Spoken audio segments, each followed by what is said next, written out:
నువ్వు పరిశుద్ధాత్మకి దగ్గరైనప్పుడు, ఆత్మ నిన్ను తాకినప్పుడు నువ్వు ఆత్మను ఆనందిస్తావు. ఇది ప్రార్థన శక్తి, ప్రార్థన శక్తి, ఇది ప్రార్థన శక్తి. నిరాశ నిస్పృహలెన్నున్నా, అశాంతి ఆపదలైనను, నిరాశ నిస్పృహ. నిజముగా నువ్వు బ్రతుకును మార్చుకుంటే ఈ రోజు నుండి లెక్క పెట్టుకుంటావు. ఆశీర్వాదం ఆశీర్వాదాలు వస్తాయి. ఈనాడు విమోచింపబోచున్నాడు యేసు ప్రభువు, ఈనాడు విమోచింపబోచున్నాడు. ఆకాశమందున్న మన దేవుడు మన ప్రార్థన ఆలకించును. ఆకాశమందున్న మన దేవుడు మన ప్రార్థన ఆలకించును. ప్రార్థన, ప్రార్థన, ఇది ప్రార్థన శక్తి. ప్రార్థన, ప్రార్థన, ఇది ప్రార్థన శక్తి. ఇది ప్రార్థన శక్తి, ఇది ప్రార్థన శక్తి. తెనాలి పరిసర ప్రాంత ప్రజలకు శుభవార్త. ప్రార్థనా శక్తి తైలాభిషేక ఆరాధన ఏప్రిల్ 26 శుక్రవారం. సమయం ఉదయం 9 గంటల నుండి. స్థలం రాజేంద్ర ప్రసాద్ మెమోరియల్ క్లబ్, చెంచుపేట, తెనాలి. తెనాలి పరిసర ప్రాంత ప్రజలకు శుభవార్త. ప్రార్థనా శక్తి తైలాభిషేక ఆరాధన ఏప్రిల్ 26 శుక్రవారం. సమయం ఉదయం 9 గంటల నుండి. స్థలం రాజేంద్ర ప్రసాద్ మెమోరియల్ క్లబ్, చెంచుపేట, తెనాలి. ప్రార్థనా శక్తి తైలాభిషేక ఆరాధన ఏప్రిల్ 27 శనివారం. సమయం ఉదయం 7 గంటల నుండి. స్థలం మెట్టు చిన్నమల్లారెడ్డి గారి పొలంలో, మించియాడ్ దగ్గర, నల్లపాడు రోడ్, గుంటూరు. ప్రార్థనా శక్తి తైలాభిషేక ఆరాధన ఏప్రిల్ 27 శనివారం. సమయం ఉదయం 7 గంటల నుండి. స్థలం మెట్టు చిన్నమల్లారెడ్డి గారి పొలంలో, మించియాడ్ దగ్గర, నల్లపాడు రోడ్, గుంటూరు. ప్రార్థనా శక్తి తైలాభిషేక ఆదివారపు ఆరాధన సమయం ఉదయం 8:30 గంటల నుండి. స్థలం వైస్రాయ్ గార్డెన్స్, జుబ్లీ బస్టాండ్ ఎదురుగా, సికింద్రాబాద్. ప్రార్థనా శక్తి తైలాభిషేక ఆరాధన ఏప్రిల్ 29 సోమవారం. సమయం ఉదయం 8 గంటల నుండి. స్థలం ఎస్ఆర్ గార్డెన్స్, ఈనాడు ఆఫీస్, వైరా రోడ్, వెలుగుమట్ల, ఖమ్మం. యేసయ్య నామములో మీకు వందనాలు తెలియపరుస్తూ ఉన్నాను. ఈ దినం వరకు దేవుడు సిద్ధపరిచిన వాగ్దానాన్ని మనం స్వాధీనపరచుకుందాం. పరిశుద్ధ గ్రంథంలో నుండి కీర్తన 103వ అధ్యాయము 6వ వచనం ద్వారా ప్రభు మనల్ని దర్శిస్తూ ఉన్నారు. కీర్తన 103వ అధ్యాయము 6వ వచనం. యెహోవా నీతి క్రియలను జరిగించుచు బాధింపబడి వారందరికీ న్యాయము తీర్చును. ఈరోజు వాగ్దానము, నీకు న్యాయము తీరుస్తానని ప్రభు బయలుపరుస్తూ ఉన్నారు. చూడండి, యెహోవా నీతి క్రియలను జరిగించుచు బాధింపబడి వారందరికీ న్యాయము తీర్చును. చాలా రకాలుగా బంధించబడి బాధపడుతున్నావేమో, చెరలో ఉన్నవా, ఆవేదన చెందుతున్నావేమో, నాకు న్యాయం జరగలేదు, నాకు ఎవరు న్యాయం చేస్తారు, నా తరపు ఎవరు నిలబడి మాట్లాడే వాళ్ళు ఉన్నారు, ఎవరు లేరు, ఎవరిని నమ్మినా నాకు అన్యాయంగానే మాట్లాడుతున్నారు, అన్యాయం చేస్తున్నారు, నన్ను మోసం చేస్తున్నారు, నా బ్రతుకులో నాకు న్యాయం లేదు, ఇంక నేను న్యాయం చూడనేమో, ఆ మాటే నేను విననేమో, నాకు ఎవరు లేకుండా అయిపోయాను, నేను అందరినీ నమ్మి మోసపోయాను అని అనుకుంటున్నామో, దేవుడు నీకు న్యాయం చేస్తానని మాట్లాడుతూ ఉన్నాడు. బాధింపబడుతున్న వారికి నేను న్యాయము తీరుస్తాను. దేవుని న్యాయం ఎలా ఉంటుందంటే, మనుషులు ఎన్ని ప్రయత్నాలు చేసి ఎన్ని రకాల కుయుక్తులు పన్నినా, 100కి 99 కుయుక్తులు పన్నినా 99 ఆగిపోతుంది. ఆ ఒకటి ఉంటుంది లాస్ట్. ఆ 100 అనేది దేవుడు విజయంగా ప్రకటించినప్పుడు వారందరూ కూడా సిగ్గుపరచబడతారు. దేవుడు నిన్ను తలగానే నియమించాడు. నీకున్న కష్టాలు బాధలు మరి తలగా నియమిస్తే నాకు ఎందుకు ఇన్ని కష్టాలు, ఇంకా ఆలోచన చేస్తుంటే, అంటే నేను హోప్ పెట్టుకోవడానికి లేదు, నాకు నిరీక్షించడానికి లేదు, నిజంగా ఎక్కడైనా బయటకు వస్తామా, బయటపడతానా, మళ్ళీ లెగిస్తానా, నిలబడతానా, నా జీవితంలో మళ్ళీ బయటకు నేను తిరుగుతానా అనేది నాకు నమ్మకం లేదని అనుకుంటున్నావు కదా. దేవుడు న్యాయాధిపతి, ఆయన నీకు న్యాయం జరిగిస్తూ ఉన్నాడు. నీ దరిద్రం అంతా కూడా కొట్టివేయబడింది. యేసు నామములో నీ దుఃఖము కొట్టివేయబడింది. యేసు నామములో కొట్టివేయబడింది. నీవు ఆస్వాదించబడతావు. బాధించబడ్డావు, కానీ దేవుడు నీకు న్యాయం తీరుస్తున్నాడు. అన్ని కోల్పోయినని అనుకుంటున్నావా? రెండంతలుగా నువ్వు పొందుకుంటావు. ఆయన జడ్జిమెంట్ ఎలా ఉంటుందంటే, ఆయన ఓకే చేసిన మరుక్షణమే దీవెనలన్నీ మనకి కుమ్మరించబడతాయి. నువ్వు శ్రమ పడవలసిన సమయం ముగించబడింది. శోధన ఎందుకు వచ్చింది? ఎందుకు ఎంత బాధపడ్డానని అనుకుంటున్నావా? ఈ శోధన నువ్వు ఫలించటానికి, నువ్వు జ్ఞానం రావటానికి దేవుడు ఇంతగా నిన్ను శోధించాడు తప్ప అంతకంటే నీకు శోధన వేరే విషయంలో విధానంగా కాదు. నీకు దేవుడు న్యాయం జరిగిస్తున్నాడు. నీ పరిచర్యను ఆయన జ్ఞాపకం చేసుకున్నాడు. ఆయన నిన్ను బహుగా ఆశీర్వదిస్తూ ఉన్నాడు. నీ పాడి పంటల్ని, నీ పరిచర్యని, నీ ఇంటిని, నీ బిడ్డల్ని ఆయన అన్ని గమనించారు, చూశారు. బ్లెస్ చేసి నీకు న్యాయం జరిగిస్తూ ఉన్నారు. దేవుని యొక్క న్యాయం ఎలా ఉంటుందో నువ్వు ఎలుగెత్తి సాక్ష్యం చెప్పబోతున్నావు. ఆత్మనికి తోడై ఉండును గాక. ఆమేన్. God bless you.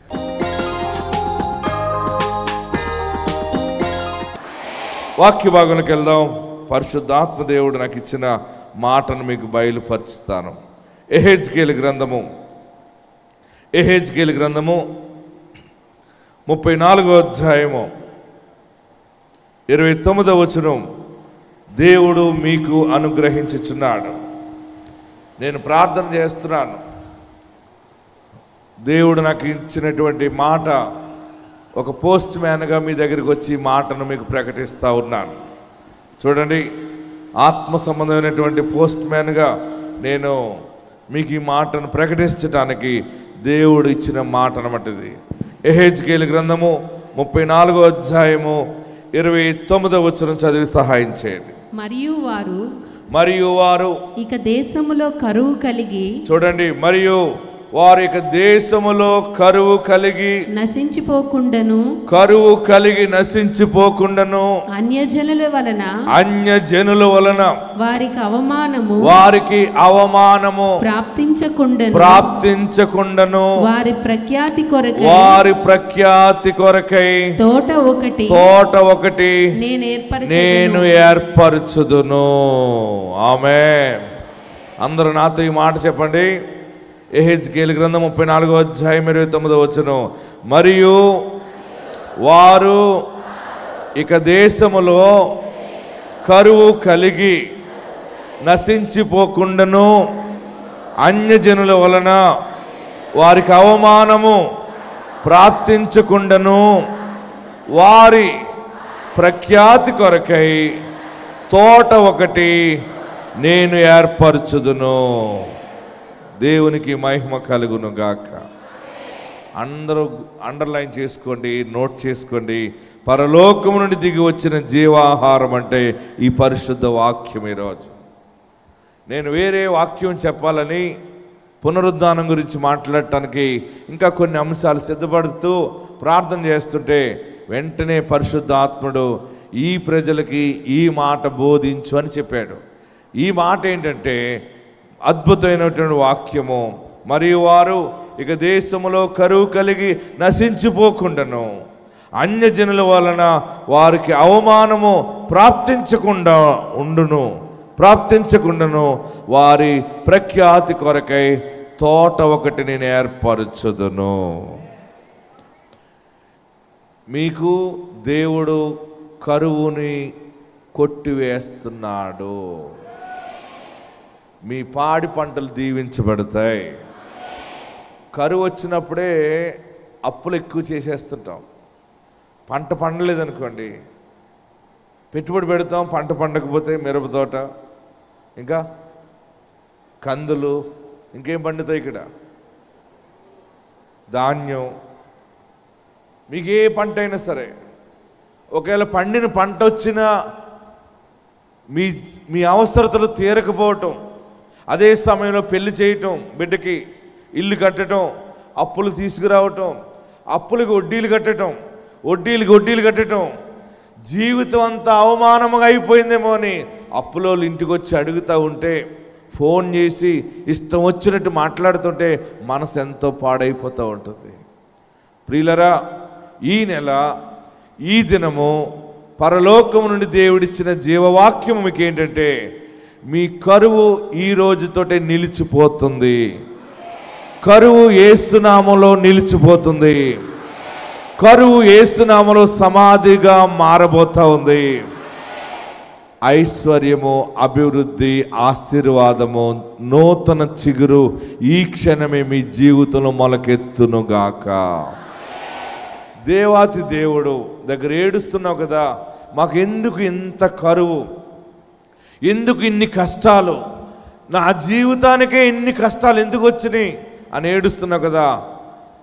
మనకు ఎప్పుడైతే కరువు వస్తుందో, ఎప్పుడైతే సరిపోయి సరిపడని జీతము ఆదాయముతో ఉండి బ్రతుకుతామో, అప్పులు ఎక్కువైపోవటం వల్ల అనారోగ్యం రావటం ద్వారా అన్యులందరూ కూడా మనల్ని చాలా చిన్న చూపులు చూస్తారు.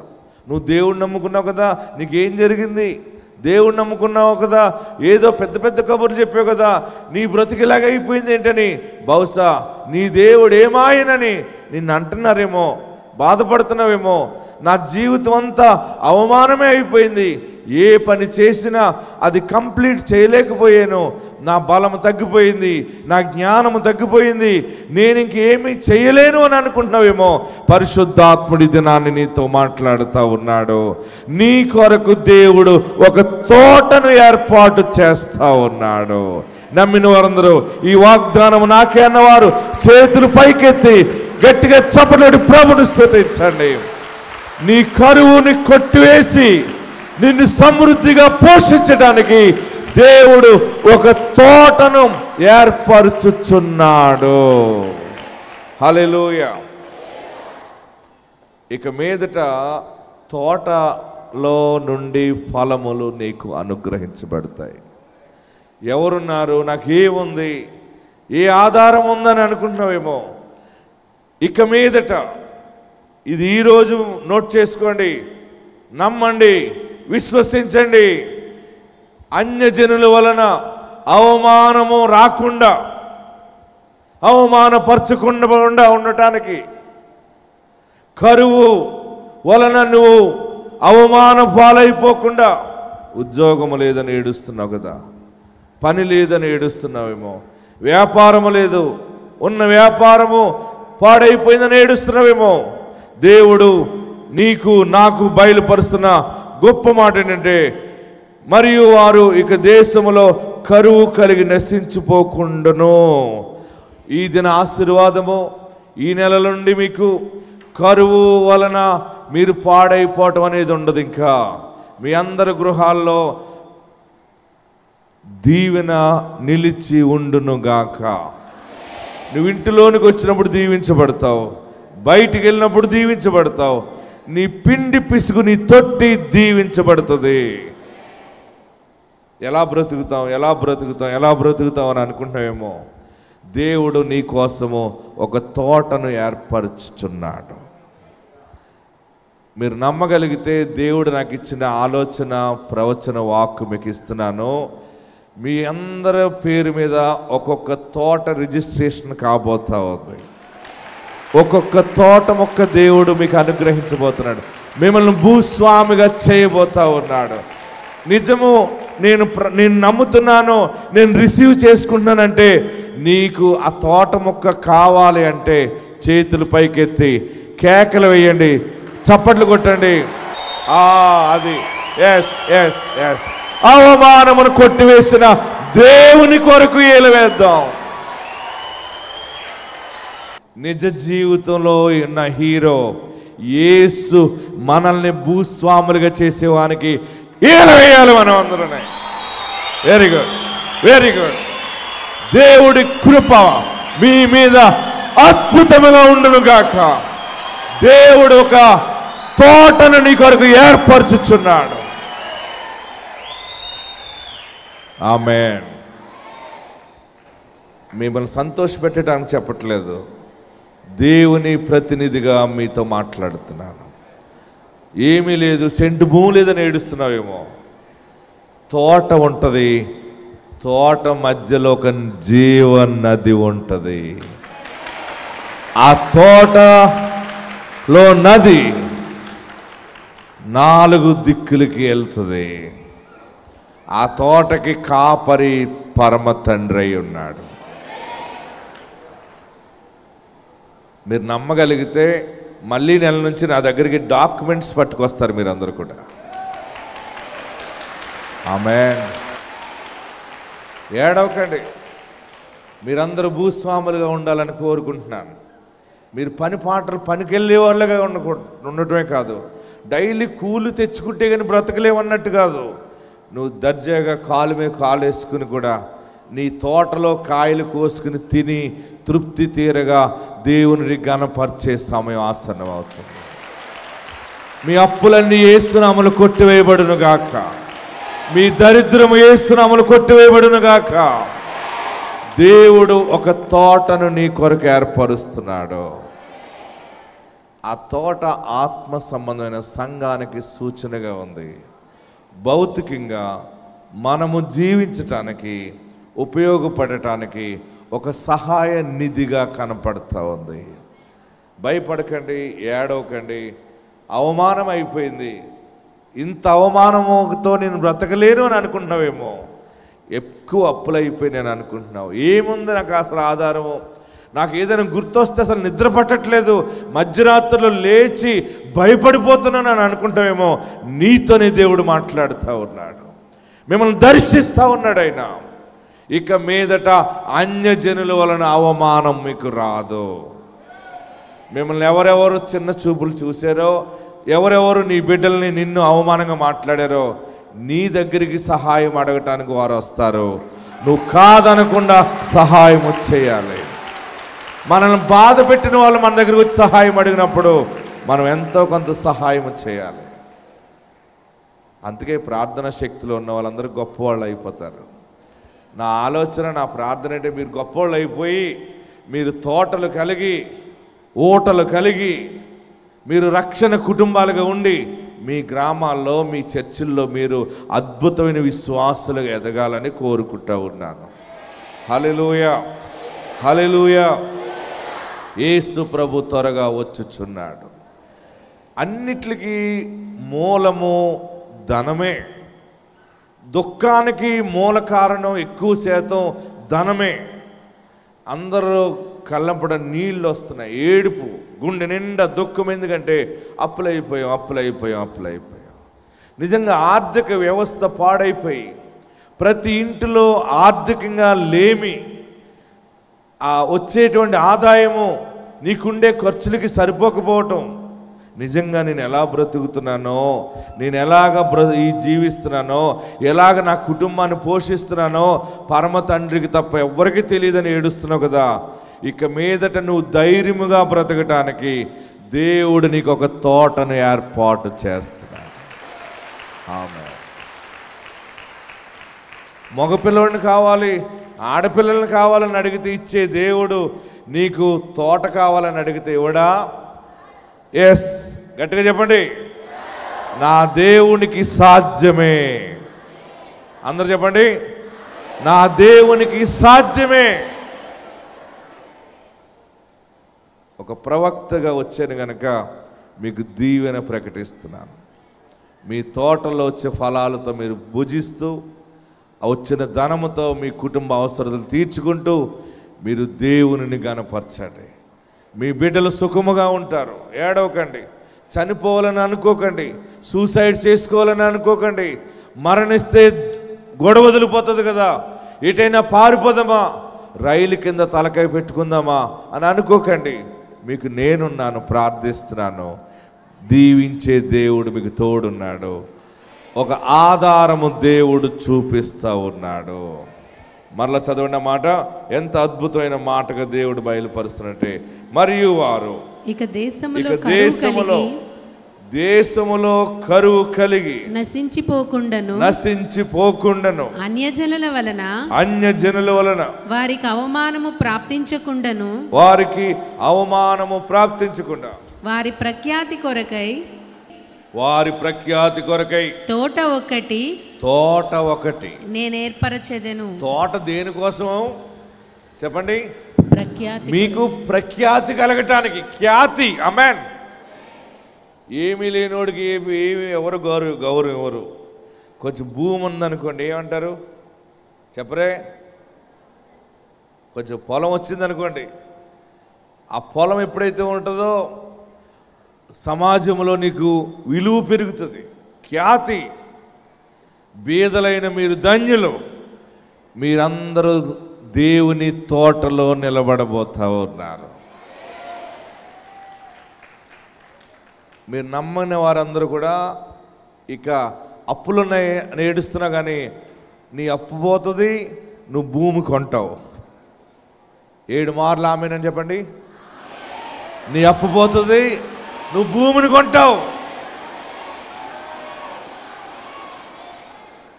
మీకు మీ పేరు మీద రిజిస్ట్రేషన్ అయిన పేపర్ పట్టుకొచ్చి ఇక్కడ చూపించి సాక్ష్యం చెప్తావు అంతే. ఈరోజు ఈ డేట్ నోట్ చేసుకోండి. నీకు అవమానం ఇంకా రాదు. నువ్వు మంచి మనసుండి పాడైపోయి ఉండవచ్చు, అందరికీ ధర్మ కార్యాలు చేసి అప్పుల పాలైపోయి ఉండవచ్చు, మేలు చేసి శ్రమ పడుతున్నావేమో. పౌలు గారు అంటాడు, కీడు చేసి శ్రమపడుట కంటే మేలు చేసి శ్రమపడుట బహు మంచిది. హల్లెలూయా. మనకు ఎప్పుడు కరువు అనుకుంటామో క్రైస్తవునిగా అప్పుడే సమృద్ధిని మనం చూడగలం. ఎవరికి పాడి పంటలు సరి లేకపోతే నీకు పాడి పంట లోటు లేకుండా దేవుడు ఆశీర్వదిస్తాడు. ఎవరికి వ్యాపారం లేకపోతే నీకు దేవుడు వ్యాపారాన్ని ఇస్తాడు. ఆమేన్. మనము మామూలు కాదు, అసలైన స్టార్లు మనమే. ఆమేన్. పరిస్థితులు ఎంత దరిద్రంగా ఉన్నా మంచి ఫెయిర్ అండ్ లవ్లీ రాసేసుకుని, తల దువ్వేసుకుని, చీర కట్టేసుకుని, కడుపు నిండా టిఫిన్ జాయింట్లు తినేవాళ్ళు మనమే. అందరూ అనుకుంటారు వీళ్ళకి అసలు బెంగలేదు, అసలని వీళ్ళకి ఎలా బ్రతుకుతారు, పిల్ల ఎలా చేస్తారని ఆలోచన లేదు. అందరూ సూపర్ మ్యాన్లా తయారైపోతున్నారు. తెల్లారుతుంటే పెద్ద పెద్ద నవ్వులు, పెద్ద పెద్ద కేకలేస్తున్నారు. వీళ్ళకైనా పిచ్చి పట్టిందేమో అనుకుంటారు. నీ ఇంట్లో ఉన్న నిరీక్షణ వారికి తెలియదు. ఆమేన్. హల్లెలూయా. నీ ఇంట్లో శుభప్రదమైన నిరీక్షణ ఉంది. మనకి శ్రమతో పని లేదు, కరువుతో పని లేదు, ఎవరితో పని లేదు. మనకి యేసయ్యతో పని ఉంది. మనకి ఎవరితో పని ఉంది? యేసయ్యతో పని ఉంది. ఎందుకంటే మన తండ్రి కరువులో కూడా సమృద్ధిగా పోషిస్తాడు. ఈ దినము దేవుడు ప్రత్యేకంగా మీతో మాట్లాడుతున్నాడు. వాక్యం వెంటనే నీతోనే దేవుడు మాట్లాడుతున్నాడు. నీ కొరకు దేవుడు ఒక తోటని ఏర్పరిచాడు. ఆ తోట ద్వారా నీకు ప్రఖ్యాతి కలుగుతుంది. నేను విశ్వసిస్తున్నాను, మీరు మీ భూమి రిజిస్ట్రేషన్ అయిన పేపర్లు పట్టుకుని వస్తున్నారు, స్వాధీనపరుచుకుని వస్తున్నారు. ఆ తోటలో పండిన ఫలాలు కూడా 10వ భాగాలు పట్టుకురాబోతున్నారు. గట్టిగా ఆమేనని చెప్పండి, కేకలు వేయండి.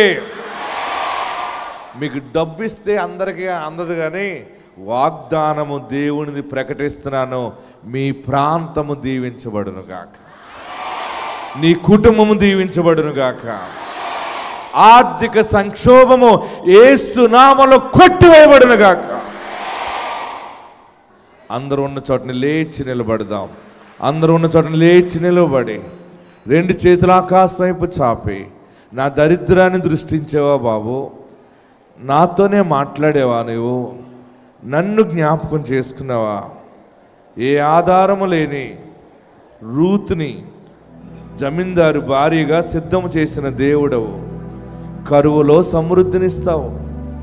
నయోమి, నీ వెంబడించిన రూతుని జ్ఞాపకం చేసుకో.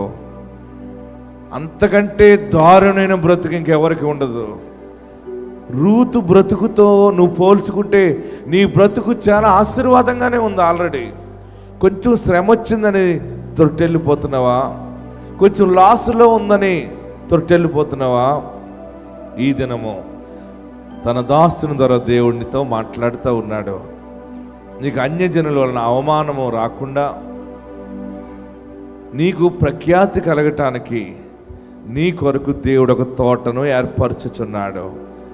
నీ దేవుడు తోట యజమానిగా ఉన్నాడు. నిన్ను ఆస్తికర్తగా చేస్తాను అని మాటిచ్చాడు. ఏమీ లేని అబ్రాహామును పిలిచి అబ్రహాముగా మార్చి ఒక ప్రాంతాన్ని, ఒక దేశాన్ని అబ్రహాముకి దేవుడిచ్చాడు. తన కుమారుడు ఇస్సాకుకి ఇచ్చాడు.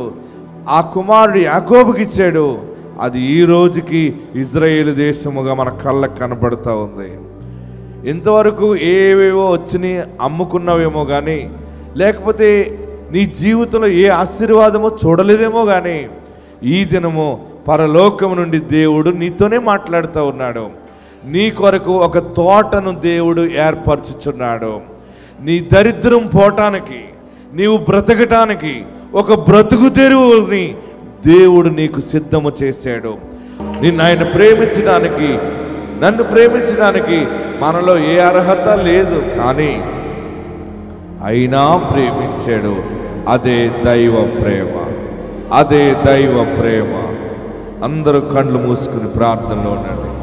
అందరం ప్రార్థనలో ఉందాం. ప్రభువా, నన్ను ప్రేమించేవా? ఇక నేను వెనక్కి తిరగను, నీ వైపే నడుస్తాను, నిన్నే స్తుతిస్తాను, నిన్నే పూజిస్తాను, నిన్నే ప్రార్థిస్తానని అందరూ ప్రార్థనలో ఉండండి. హల్లెలూయా, హల్లెలూయా.